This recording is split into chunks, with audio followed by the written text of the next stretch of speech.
Rémi. Bonjour Caroline. Bonjour à tous.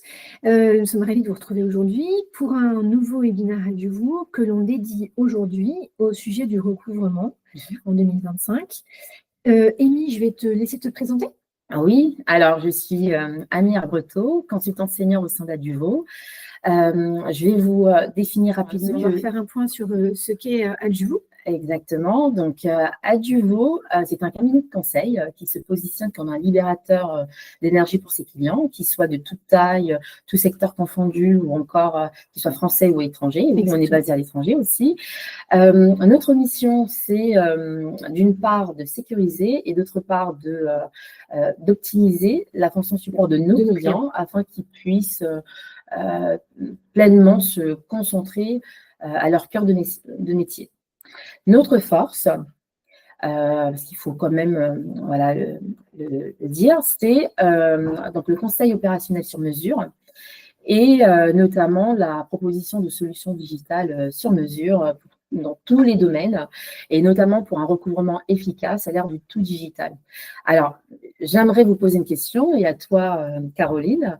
Quel est selon vous le défi majeur du recouvrement en 2025 ? Voilà, vous pourrez prendre le temps de réfléchir. En tout cas, voilà.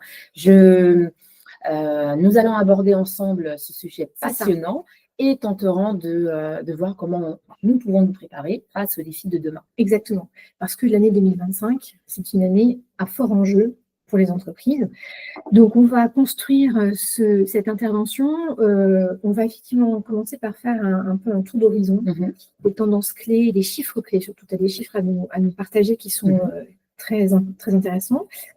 On va faire un point sur les tendances et les évolutions, les défis majeurs auxquels les entreprises doivent se confronter et quelles sont les solutions dont elles disposent pour pouvoir répondre à ces enjeux-là et inverser la tendance. Parce que les chiffres, là, on va arriver effectivement sur les éléments clés, c'est que ces chiffres-là sont quand même assez signifiants. Tout à fait, ça fait froid dans le dos. Voilà, donc on va faire un tour d'horizon sur la situation actuelle. Donc, imaginez 3 factures sur 5 payées en retard. L'année 2024, comme tu l'as dit, a été une année de tous les dangers pour les paiements. Voilà, c'est catastrophique. Et notamment, nous avons 50% des factures qui sont non seulement payées en retard, mais au-delà de 45 jours. Un mois et demi. Voilà, un mois et demi, c'est énorme. 60% près de 60% des entreprises disent avoir été confrontées à la défaillance de leurs clients. D'accord. Voilà. Et d'ailleurs, le diagramme présent sur la présentation, voilà, à l'écran, à gauche de l'écran, il y a eu un sondage paru et on a demandé aux entreprises à quelle fréquence ils étaient confrontés aux défauts de paiement de leurs clients, donc les défauts et les retards de paiement. On voit clairement qu'en 2022-2023, la tendance était plutôt moins d'une fois par an à 1 à 5 fois par an. Aujourd'hui, en tout cas 2024, parce que c'était hier, ça s'est complètement inversé. Oui. On voit que de 5 à 10 fois par an, jusqu'à plus de 25 fois par an, ça représente tout de même 50%. Et plus de 25 fois par an, voilà, c'est de 16, près de 16%. 25 fois par an, c'est-à-dire 2 fois par mois. Avec des entreprises qui sont confrontées, donc 58% des entreprises ont été confrontées à la défaillance d'un client, donc la moitié des entreprises, enfin plus de la moitié des entreprises françaises. Et alors, avec un niveau de défaillance d'entreprise qui était déjà important en 2024, puisqu'on en comptait plus de 66 000 faillites, et on annonce des chiffres, on en reparlera tout à l'heure, un peu plus tard dans ma présentation, pour 2025, qui sont aussi très conséquents. Donc, le recouvrement, la trésorerie d'entreprise, recouvrer sa trésorerie est devenu un élément fondamental pour la survie des entreprises. Parce que même les entreprises traditionnelles sont dorénavant confrontées qui avaient une trésorerie quand même confortable, sont confrontées à... Oui, même une trésorerie... qu'on a réussi à manager n'est plus un gage de sécurité. Non, du tout. Et sachant que donc ces défaillances sont liées à un facteur exogène qui est la crise économique et avec les taux d'intérêt qui ont augmenté. Bien sûr. Les évolutions du secteur, on va en reparler dans les slides d'après, mais il y a quand même deux grands éléments. C'est-à-dire que on est passé d'un système traditionnel à un système digital. Qu'est-ce que tu entends par système traditionnel? Traditionnel, donc c'était vraiment à l'époque, quand on relançait par fichier Excel. Ensuite, oui, on a vu l'automatisation, donc les plateformes en mode SaaS qui sont apparues et donc on a pu automatiser les relances. Aujourd'hui, ça s'accélère, donc avec l'IA notamment. Et effectivement, on est passé d'un recouvrement traditionnel à un recouvrement digital. Et ça impacte fortement, radicalement le métier du recouvrement. D'accord. Effectivement, c'est l'impact de la transformation numérique sur l'ensemble des processus du recouvrement, parce que c'est un processus qui englobe beaucoup d'éléments de l'entreprise. Donc, les tendances et les évolutions à horizon 2025, nous l'avons vu. On l'a vu, donc c'est cette montée en puissance de l'IA et l'automatisation. Il y a une grosse attente, on va en reparler tout à l'heure, sur l'expérience. L'expérience du client. Et il faut savoir que même pour l'entreprise fournisseur, leur stratégie aujourd'hui, c'est de mettre au centre le client. Tout va être fait par rapport au client. Tout le processus de recouvrement. Le recouvrement va être adapté. Voilà, va être adapté. D'accord. Par rapport au client. Par rapport au client. On reviendra dans les slides qui viennent sur des exemples concrets avec effectivement les fameux chatbots et de l'analyse prédictive. Ça, ces chiffres-là, ils sont quand même. Alors, on parle de cet horizon 2025, on est au mois d'avril, donc on vient de passer le premier trimestre, mais ce sont des chiffres qui sont quand même assez parlants. Puisque sur les tendances et évolutions. Exactement. On voit qu'il y a une croissance du marché assez conséquente, voilà, 10 à 15%, c'est important. Donc, les outils digitaux ainsi que l'automatisation permettent beaucoup d'avantages parce que ça permet de réduire les coûts de l'ordre de 20 à 30%. Et dans les mêmes temps, ça améliore les taux de recouvrement de l'ordre de 10 à 20%. Et enfin, ça va surtout permettre, les plateformes digitales, digitaux, vont surtout permettre de réduire le temps de traitement des réclamations de 30 à 50%. La moitié du temps peut être gagné en digitalisant le processus. Et comme je ne sais pas si on l'a dit ou pas, mais voilà, l'IA, l'automatisation, les plateformes digitaux en mode SaaS, donc vont s'occuper de la relance classique, basique, mais la relance complexe, c'est un humain qui s'en chargera. C'est ça. Voilà, toujours.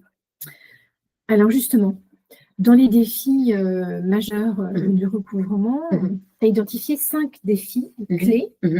Il y a un premier sujet autour de la réglementation. Oui, tout à fait.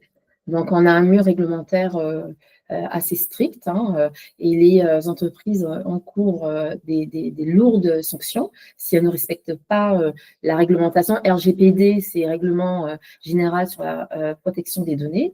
Donc, il y a des règles qu'il faut respecter, il faut être transparent vis-à-vis du client, il faut pouvoir communiquer au client la façon dont on va traiter l'information, ces informations, ces données personnelles, voilà, et de façon éthique. D'accord. C'est très important. Il n'y a pas un sujet uniquement de conformité à la réglementation, il y a aussi un sujet sur la façon dont tu vas le communiquer. Exactement. Et comment on va travailler avec les données personnelles. Tout ça, le client doit le savoir. Il y a des risques à ne pas respecter cette réglementation? Oui, il y a des risques parce que il y a des sanctions. Il y a 2 volets, sanction pénale et la sanction administrative. La sanction pénale, les entreprises encourent de 300 000 à 1,5 million d'euros. Ça dépend si c'est une personne morale ou physique. Et jusqu'à 5 ans d'emprisonnement. Et la sanction administrative, l'amende maximale est de 20 millions d'euros et 4% du chiffre d'affaires mondial sur l'année précédente. Et on a un cas d'école. Le cas d'école, c'est, on connaît tous, Meta Platforms. Ils ont écopé de 1,4 milliard de chiffre d'affaires. Donc, c'est vraiment une amende record. D'accord. Ok. Donc, le risque est énorme. Il faut vraiment être à jour.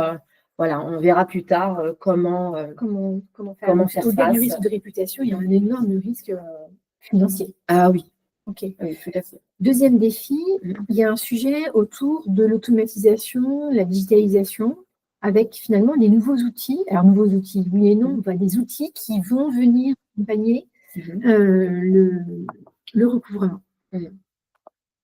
Alors, sur ces outils, Mhm. donc il y a l'analyse prédictive, les chatbots, on va en reparler Oui, juste après. sur les solutions innovantes. Et c'est ce que tu disais tout à suivante. l'heure, c'est que sur l'automatisation, de toute façon, on est toujours à un moment donné sur une intervention humaine. Sur l'intervention humaine. C'est-à-dire que l'IA, c'est très bien, mais il ne faut pas le faire en excès. Voilà. Et donc, il faut quand même laisser place à l'empathie, à la personnalisation, justement, même si les chatbots peuvent le faire si on paramètre bien. Et surtout, on a pu constater que parfois, les chatbots étaient mal paramétrés. Et donc, c'est un coût aussi pour l'entreprise. Il faut vraiment faire attention aux besoins de l'entreprise. C'est ça. Voilà, Ça, on en client. parlera tout à l'heure sur les solutions à Exactement. apporter. Défi 3, Mhm. la concurrence. Oui, la concurrence, une arène concurrentielle surchauffée. Donc, je pense que les entreprises ont vu le bon filon, le potentiel, les opportunités. Donc, il y en a à foison, des petites comme des grandes entreprises. Voilà, voilà, la compétition est rude, on va dire. Il faut trouver effectivement la solution la plus adaptée par rapport à l'enjeu auquel, en tant qu'entreprise, on est confronté. Exactement. Défi 4, on a un sujet d'expérience client. Et alors ça, c'est quand même assez étonnant dans le recouvrement d'entendre parler d'expérience client. Oui, parce que le client, par exemple, si on le relance et qu'il répond après, en posant une question, voilà, il faut quand même répondre assez rapidement. Or, un humain, peu importe le nombre de personnes qu'il y a, c'est moins rapide. C'est moins rapide. Ça peut mettre 5 jours, voilà, 10 jours. Et donc, l'image empathie. L'image du fournisseur empathie. Donc voilà, le client, lui, souhaite avoir une réponse assez rapidement parce que lui aussi a des prérogatives, veut avoir ses comptes propres, etc. Et voilà. Et en plus de ça, quand on va le relancer, il souhaite que ce ne soit pas une relance automatique, en fait, finalement, qu'on pourrait envoyer à tout le monde. Ça serait bien de le faire par rapport à lui, à ses attentes, à son mode de fonctionnement, à son mode de fonctionnement. À ses enjeux voilà, exactement. Économiques propres. Ouais. Exactement. Et tous ces défis, quelque part, ils s'incrémentent dans le dernier, qui est que les chiffres de 2025 qui s'annoncent sur les défaillances d'entreprise sont quand même... Voilà, on a 68 000 épées de Damoclès qui planent sur 2025. Et oui, effectivement, on a bien entendu, c'est 15% de défaillances en plus par rapport à 2024. Donc, pour parer à cette crise qui continue encore sur 2025, ce sont les prévisions, il faut quand même s'armer de nouvelles technologies pour y faire face. C'est très important. Les solutions. La première des solutions que les entreprises peuvent prendre en main et s'approprier, c'est un sujet d'automatisation et d'IA. Exact. Et donc, les chatbots, moi, je les connais à travers les sites en ligne de shopping. Mais ça c'est super bien fait en plus, c'est rapide. Ça s'applique aussi au secteur du recouvrement. Exactement. Donc, les chatbots, pour ceux ou celles qui ne connaissent pas, ce sont des programmes informatiques qui vont imiter, simuler et traiter une conversation humaine. Donc, un exemple de dialogue très simple, c'est un client qui revient vers nous en disant « Écoutez, j'ai du mal à payer ce mois-ci ». Le chatbot, lui, va lui proposer un échéancier de 3, 6, 9 mois. Bien sûr, par rapport, il va identifier le comportement payeur du client. Oui, c'est-à-dire que initialement, c'est ça. C'est-à-dire que ça s'adapte aussi à l'historique qu'on peut avoir. Exactement. Exactement. Et donc, 62% des clients acceptent versus 28% qui acceptent son proposition. D'accord. Un chatbot, c'est 15 centimes d'euros par relance. Voilà, contrairement à une relance manuelle qui, elle, va coûter 5 euros. Donc voilà, la comparaison est très... voilà. D'accord. Donc ça, c'est le niveau 1 d'automatisation, en sachant que, et alors c'est ce que tu disais en préparant, c'est que le chatbot, lui, va régler des Il est sur le niveau 1 du recouvrement. Voilà, niveau 1 du recouvrement et surtout peut gérer une volumétrie assez importante par rapport à l'humain. Mais c'est juste les relances basiques. D'accord. À partir du moment où on est sur des choses plus compliquées. Compliquées, complexes, c'est l'humain qui va rentrer. Qui revient, voilà. La valeur Négocier, ajoutée, voilà. La valeur ajoutée, elle est là. On laisse plus de temps aux équipes de pouvoir traiter des sujets plus complexes. Exactement. On va dire que finalement, l'IA, l'automatisation, c'est vraiment permettre de traiter des tâches qui n'ont pas de valeur ajoutée, qui sont répétitives. Répétitives. D'accord. Voilà. Oui, et pour laisser les tâches à forte valeur ajoutée aux agents de recouvrement. Bien sûr. Voilà, tout simplement. Et j'aime à dire que la nuit, pendant que vos équipes dorment, se reposent, le chatbot, lui, récupère l'argent. Ah oui. Alors ça, c'est la version, j'allais dire, basique. Basique, parce que voilà. Et l'ultimate. Voilà, l'ultimate qui est en vogue en ce moment. C'est l'analytique prédictive. Donc, c'est basé sur un modèle statistique, donc qui va agréger toutes les données qui sont disponibles pour donc analyser le passé, le présent et afin d'anticiper le futur. D'accord. Voilà. Et comme ça, on est capable de savoir si un client va défaillir ou pas, mais surtout s'il va payer en retard. Et ça permettra à l'entreprise de finalement anticiper en amont. D'avoir des warnings sur la façon de gérer au mieux son client. Exactement. C'est vraiment un enjeu, finalement, le recouvrement. Le recouvrement, c'est le nerf de la guerre. C'est-à-dire que c'est la dernière chaîne, dans une entreprise. C'est vrai que souvent, les entreprises cherchent à faire du chiffre d'affaires, mais il faut les transformer en revenus. Et malheureusement, une entreprise sur 4 fait faillite parce qu'elle ne gère pas parce qu'elle n'a pas fait du chiffre d'affaires, mais parce qu'elle ne gère pas son recouvrement, la gestion de sa trésorerie. Donc, c'est très important de transformer le chiffre d'affaires en revenus. Voilà. L'analyse prédictive, c'est un sujet, donc c'est une sorte de boule d'Irma du recouvrement et c'est relativement récent. C'est exactement ça. D'accord. Ouais. La deuxième solution que tu envisages, que tu préconises, c'est d'avoir une personnalisation maximale d'un échange personnalisé entre clients, entre entreprise et clients. Exactement. Donc, c'est l'approche customer-centric. Donc, je vais vous donner un exemple parce que c'est plus édifiant et plus parlant. Par exemple, un restaurateur qui a du mal à payer et on sait qu'il avait l'habitude de bien payer, là, on va lui proposer un échéancier. Voilà. Alors qu'un mauvais payeur qui a l'habitude de ne pas payer, parce que c'est son système de fonctionnement, son mode de fonctionnement, et bien là, on va activer la clause de pénalité. D'accord. Donc, on adapte la relance par rapport au comportement finalement du client. Donc, normalement, avant, on le faisait manuellement. On analysait les comportements des clients. Aujourd'hui, il y a l'automatisation. Et normalement, les outils sont capables d'analyser les comportements des clients. D'accord. Et d'avoir une vision plus fine de la façon de relancer au mieux. Troisième solution, alors on en parlait tout à l'heure avec la RGPD, il y a cet énorme sujet de conformité réglementaire. Comment est-ce que les entreprises doivent traiter ce sujet ? Alors, les entreprises ils peuvent notamment intégrer un module à leur ERP afin de filtrer automatiquement donc, les contacts qui sont interdits. Et oui, le recouvrement, il y a des règles, on ne peut pas tout faire et faire n'importe quoi. Il y a des règles.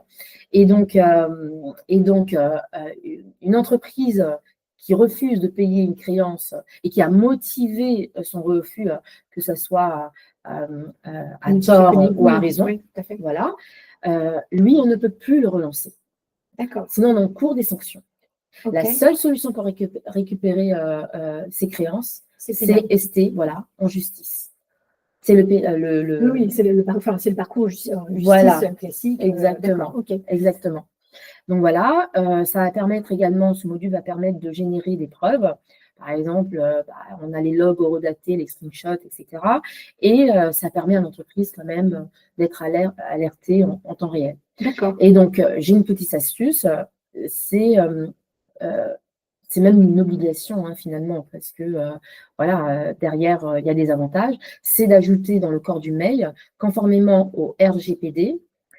Oui, de Voilà, pouvoir finalement vous avoir pouvez, ce niveau d'information auprès voilà, du vous pouvez modifier client. vos préférences Oui, ici. Et d'accord. ça réduit de 40% les plaintes.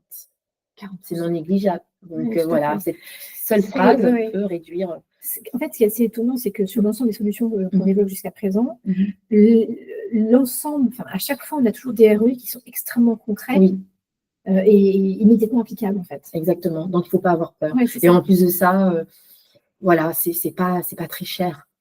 Oui, C'est pas cher. oui, on est en train de parler de solutions qui, Oui. voilà. J'imagine que sur de l'analyse prédictive, on est peut-être sur des choses qui sont un peu plus compliquées à mettre en œuvre. Oui, Mais il y a, comme tu disais là sur le mail, oui. où en fait il suffit entre guillemets de rappeler ce règlement, on s'extrait déjà à 40% d'un certain nombre de problèmes. Exactement. Quatrième solution, il y a un sujet de collaboration. On parlait des fintechs tout à l'heure. Oui.